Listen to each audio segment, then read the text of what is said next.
The Meat Puppets are an American rock band formed in 1979 in Phoenix, Arizona. Everyone from Nirvana to the Stone Temple Pilots cite the Meat Puppets as one of the most significant and influential bands of the era. My name is Chris Kirkwood. I'm a bass player of the Meat Puppets, and I'm from Arizona. My brother, Kurt, had kind of been playing the guitar, and through a mutual friend, we met Derek Bostrom. Derek was a real interesting guy and very influential on Kurt and I. You know, he was into the punk scene, and that was the start of the band. And that would have been in the fall, early winter of '79. How did you get the name? Couldn't think of anything better. Everything we came up with, including that, was stupid, but that's the one we stopped at.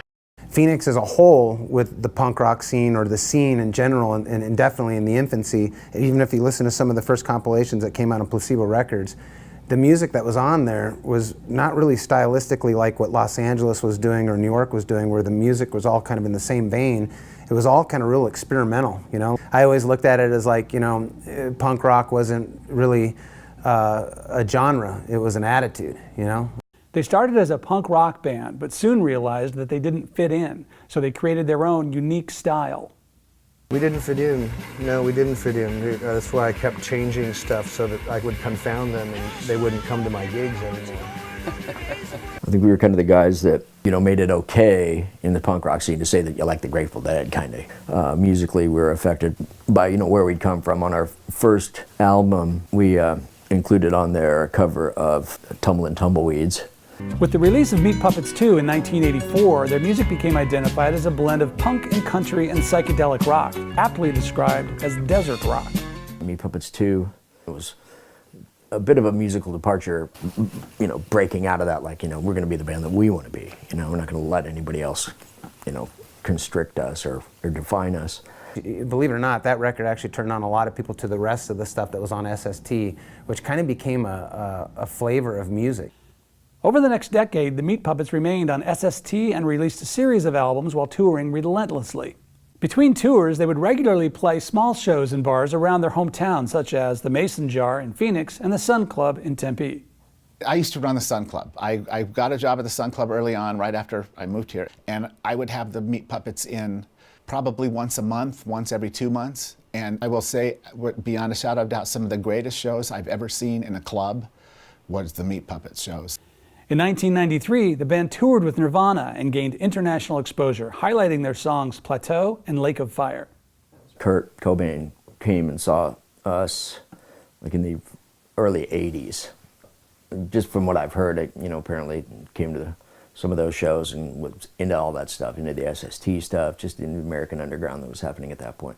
And then they just asked us if we'd like to go out and play some shows with them. We did a couple of different tours with them. They were getting ready to do their Unplugged, MTV Unplugged sessions, and Cobain brought up the idea that he wanted to play some of our old stuff, and then he just decided that he would take Kurt and I on there with him. These are the brothers Meat Puppets. We're big fans of theirs.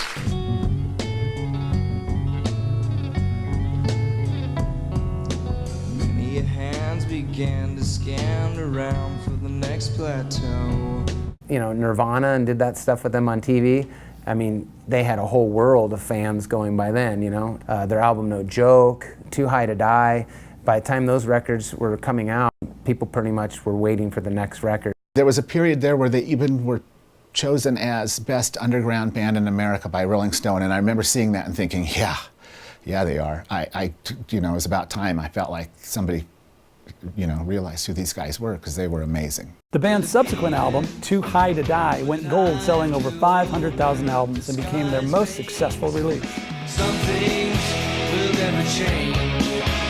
They stand there looking backwards, half unconscious from the pain. You were critical darlings for a long time, now you got a big hit. How does that feel? Now we can just automatically suck and nobody will care. It's like any band that's good. That's very nice. After recording their final album with the original members in 1995, the band broke up in '96. 12 years after they broke up, the Kirkwood brothers put the Meat Puppets back together again. It's worthwhile to strive to get that 123% out of yourself. Go get him, Tiger. Go get him. That's what it is. I push myself. He's a real go-getter. My smoke and my mirrors, I will grow. Conceptually, you know, we're still after the same thing. It's that same thing as when I hit that thing on the banjo, you know? It's just like, damn, that's bitchin'. I want to chase that, you know? I want to feel that again. I want to chase that thing. I want to, you know, and we're still just chasing something. It's like rock and roll, you know? It's like not that uptight, you know? It's like, you know, music in general, you know? It's like supposed to be for, you know, it's fun. It's like I got into this on purpose, you know? I went to Brophy, you know? Could have been a dentist. Over the years, the band has stayed true to its roots, which began in the desert of Arizona. This place is in my guts, it's in our bones, you know. Meat Puppets are so much an Arizona band, so much a Phoenix band, you know.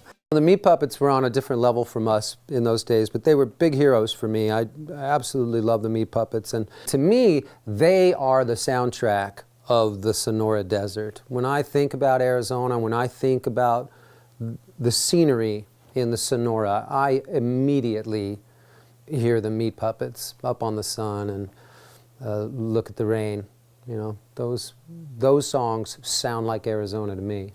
My name is Greg Prado, and I am a writer and also author.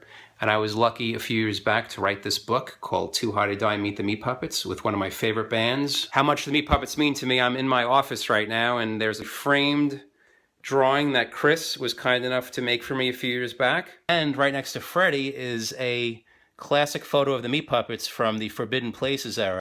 So again, just want to say congratulations, guys. I'm very proud of you, and I look forward to celebrating with you guys in person the next time you come around in New York. Hey, Meat Puppets. Joel friend Paul Leary here, wishing to congratulate you on your induction into the Arizona Music and Entertainment Hall of Fame. You've been in my Hall of Fame for over 35 years. So congratulations.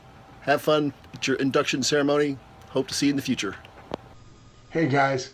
Congratulations on your induction into the Arizona Music and Entertainment Hall of Fame. I believe you truly deserve it.